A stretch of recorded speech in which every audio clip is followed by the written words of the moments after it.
નમસ્કાર ભાવિ શિક્ષકો, આજના આ ખાસ સેશનમાં તમારું સ્વાગત છે. આજે આપણે ખૂબ જ મહત્વના વિષય પર વાત કરવાના છીએ. એ છે શીખવાની અક્ષમતાઓ અને એવા વર્ગખંડનું નિર્માણ જ્યાં દરેક બાળક પોતાની પૂરી ક્ષમતા સુધી પહોંચી શકે. જો તમને આ ચર્ચા ઉપયોગી લાગે તો તેને લાઇક અને તમારા સાથી મિત્રો સાથે શેર કરવાનું ચૂકશો નહીં. તો આજે આપણે કયા મુદ્દાઓ પર વાત કરીશું?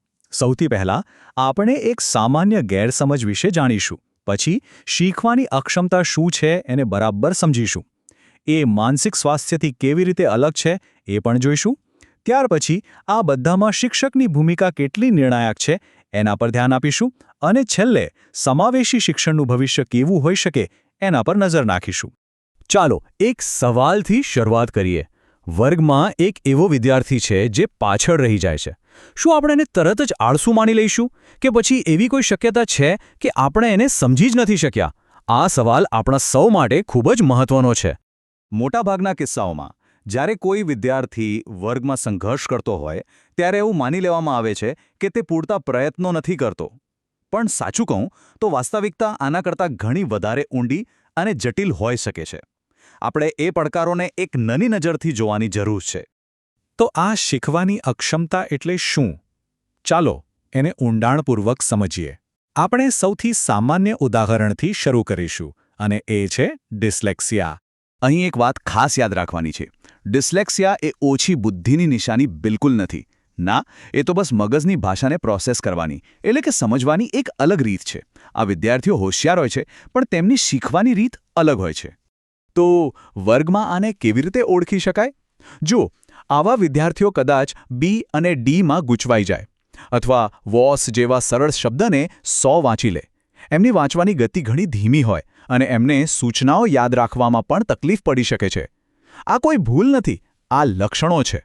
ડિસ્લેક્સિયા જેવી જ બીજી પણ કેટલીક મર્યાદાઓ છે, જેમ કે ડિસ્ગ્રાફિયા, જેમાં બાળકને લખવામાં તકલીફ પડે, એના અક્ષર સારા ન થાય. ડિસ્કેલ્ક્યુલિયા, જેમાં ગણિતના દાખલા સમજવા અઘરા લાગે. અને એડીએચડી, જેમાં બાળક એક જગ્યાએ ધ્યાન કેન્દ્રિત નથી કરી શકતું. હવે એક ખૂબ જ મહત્વનો મુદ્દો. આપણે શીખવાની અક્ષમતા અને માનસિક બીમારી વચ્ચેનો ભેદ સમજવો પડશે. આ બંને બિલકુલ અલગ પરિસ્થિતિઓ છે અને બંને માટે અલગ અલગ પ્રકારના સપોર્ટની જરૂર પડે છે. માનસિક બીમારી એટલે શું? એ મુખ્યત્વે વ્યક્તિના વિચારો, એની લાગણીઓ અને એના વર્તન સાથે જોડાયેલી છે. આ ફેરફારો એમના રોજિંદા જીવન અને સંબંધો પર ઊંડી અસર કરી શકે છે.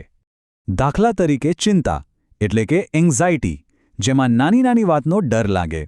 ડિપ્રેશન, જેમાં સતત ઉદાસી રહે. કે પછી બાયપોલર ડિસઓર્ડર, જેમાં મૂડ અચાનક બદલાયા કરે. આ બધી ભાવનાત્મક સ્થિતિઓ છે જે શીખવાની અક્ષમતાથી અલગ છે. ચાલો આ તફાવતને ટૂંકમાં સમજી લઈએ. શીખવાની અક્ષમતા એ મગજની માહિતી પ્રોસેસ કરવાની રીત સાથે જોડાયેલી છે અને એની બુદ્ધિ સાથે કોઈ લેવાદેવા નથી. જ્યારે માનસિક બીમારી એ લાગણીઓ અને વર્તન સાથે જોડાયેલી છે. એકનો ઇલાજ શૈક્ષણિક પદ્ધતિઓ છે તો બીજાનો ઇલાજ થેરાપી અને કાઉન્સેલિંગ છે. તો આ બધી જાણકારી પછી હવે આવે છે સૌથી મહત્વનો ભાગ. એક શિક્ષક તરીકે આપણી ભૂમિકા શું છે? આપણે આ સમસ્યાના નિદાનથી લઈને બાળકના સશક્તિકરણ સુધી કેવી રીતે મદદ કરી શકીએ? જુઓ, આપણે 3 ખૂબ જ મહત્વપૂર્ણ પગલાં લઈ શકીએ છીએ. પહેલું, બાળકને આળસુ સમજવાને બદલે એની મૂળ સમસ્યા શું છે એ ઓળખો. બીજું, ખૂબ જ ધીરજ રાખો અને એને સતત પ્રોત્સાહન આપો. અને ત્રીજું, જે સૌથી અસરકારક છે, ભણાવવા માટે બહુસંવેદનાત્મક પદ્ધતિઓનો ઉપયોગ કરો. આ બહુસંવેદનાત્મક અભિગમ એટલે શું? એટલે કે માત્ર પુસ્તકો પર આધાર ન રાખો. ભણાવવા માટે ચિત્રોનો ઉપયોગ કરો, વિડીયો બતાવો, સંગીતનો સહારો લો અને એવી પ્રવૃત્તિઓ કરાવો જેમાં બાળકની એક કરતાં વધુ ઇન્દ્રિયો, જેમ કે જોવાની, સાંભળવાની, સ્પર્શ કરવાની શક્તિ વપરાય.